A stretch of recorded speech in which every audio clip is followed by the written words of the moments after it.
Não entre em pânico! Nós estamos aqui para te salvar.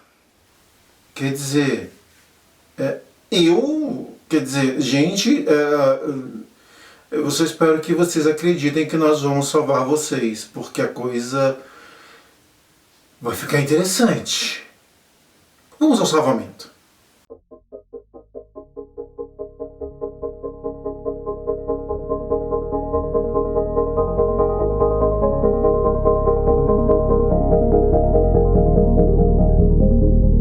Bom dia, boa tarde, boa noite, boa madrugada, eu não sei quando você está vendo isso, mas sejam bem-vindos à Utopia, sejam bem-vindos ao Quadrinhos. E por favor, comente, curta, compartilhe, leve a mensagem para além mar, além terras, além universo, além galáxias e além vida também, caso você queira fazer isso, tá? Ajuda! Sabe como é que é, né? O tema de hoje é um tanto quanto complicado para uns e incrível para outros.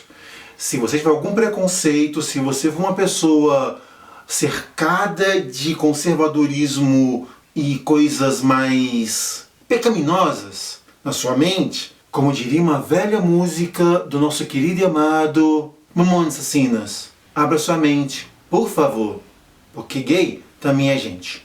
Mais ou menos no final dos anos 70, uma galera nos Estados Unidos resolveu falar sobre homossexualidade e quadrinhos. O tema inteiro vai ganhando força, vai ganhando existência e aviso, era uma edição underground, era uma revista underground, então ela não estava no grande mainstream. É interessante o tema porque entre 80 e 88 essa revista vai ser produzida, ora bimestral, ora trimestral, ora às vezes até semestral. A Geek Comics era uma publicação que tinha por objetivo levar para os seus leitores uma publicação homossexual. No começo eram histórias contando histórias deles, um pouco autobiográficas, com uma pitada de imaginação, de ficção, mas sempre era procurando trazer para o leitor sempre uma proximidade, sempre colocando eles mais próximos. Não é aquela coisa fantasiosa e imaginativa, mas trazendo o leitor para próximo, com histórias mais realistas. Isso vai ganhando força, vai ganhando existência, vai dando ganho e vai fazendo que muitas pessoas vão conhecendo a revista.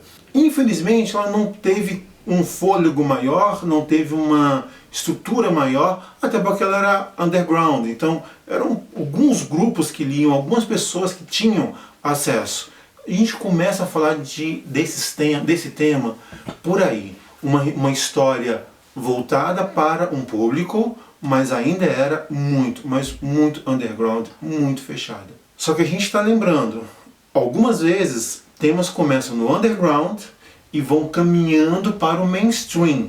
Nunca se esqueçam disso. É importante agora. Com a Juni, eu quero que ela faça muito um programa com a gente, eu não sei como é que vai ser, mas eu estou com uma ideia muito legal de fazer um vídeo com ela, para falar sobre um quadrinho que eu acho legal e, na verdade, não só sobre o quadrinho, mas também sobre a temática da própria escritora, que vai trazer um tema que é muito legal. Então, Bechdel ou Bechdel, eu vou deixar esse gancho para a Juni em breve aparecer no canal comentando comigo sobre uma coisa que ela vai falar. Mas começando a caminhar para esse universo mainstream, para as grandes editoras, alguns personagens ganham força.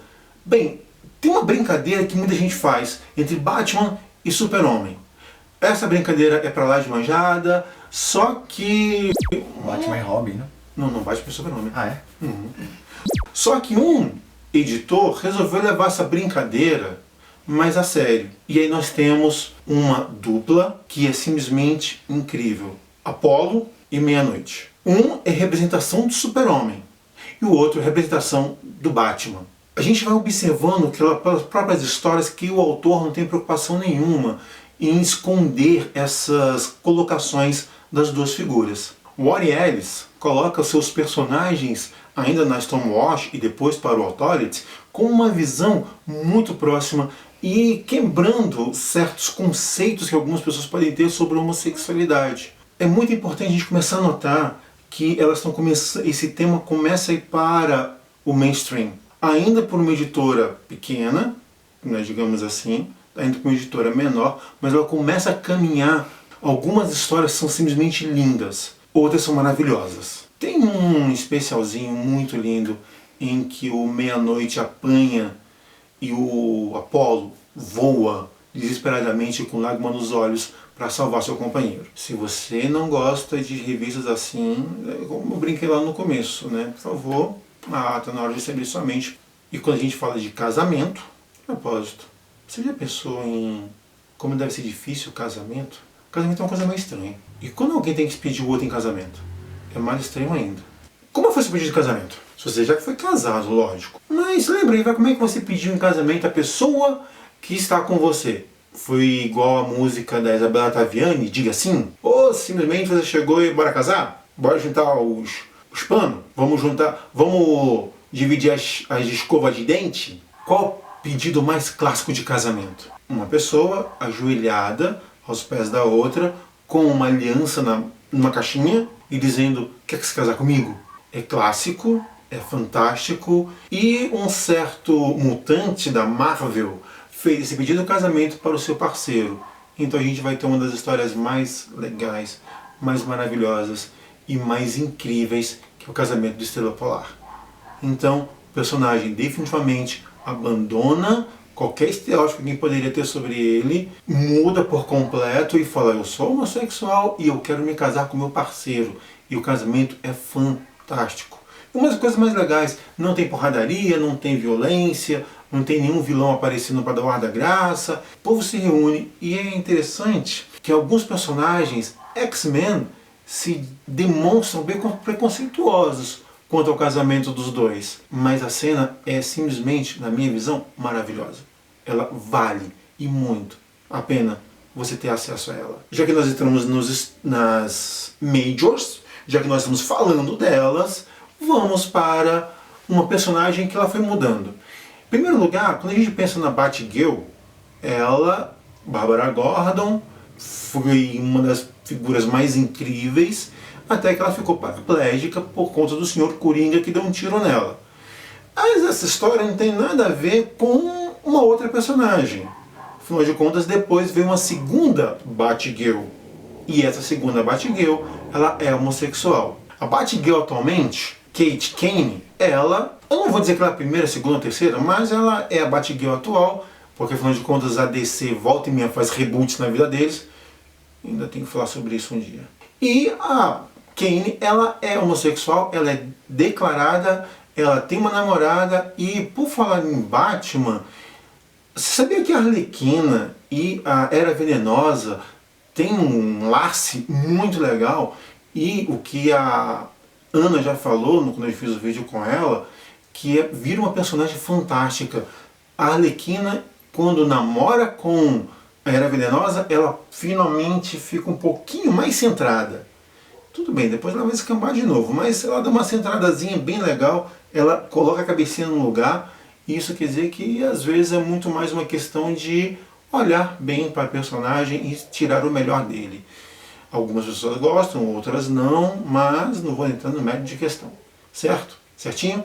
Então vamos para a briga que gerou. Um certo prefeito do Rio de Janeiro resolveu ir contra uma revista, uma publicação, por conta do beijo de dois rapazes, o Icano e Brooklyn. Aviso que um deles é filho da Wanda Maximoff, também conhecido como Feiticeira Escarlate. Você já conhece essa história, você já viu isso, então a gente entra definitivamente nas mainstreams, quando as editoras elas adotam esses personagens para si e falam, sim, nós também temos personagens homossexuais, eles são LGBTQ+, mas eles realmente são representativos, porque nós temos leitores que se entendem através dessas revistas. E afinal de contas, chegamos a mais um final. E por favor, comente, curta, compartilhe, se inscreva no canal, ajuda nós a fazer o nosso trabalhozinho tão chato que é ficar aqui olhando para aí com um bando de luz na cara e esperando que você chegue até o final. E lembre-se sempre, o teu colega, às vezes ele precisa de uma ajuda, de um apoio, e independente de religiões, de credos, de estado civil, de tudo, aceitar quem ele é muito mais importante.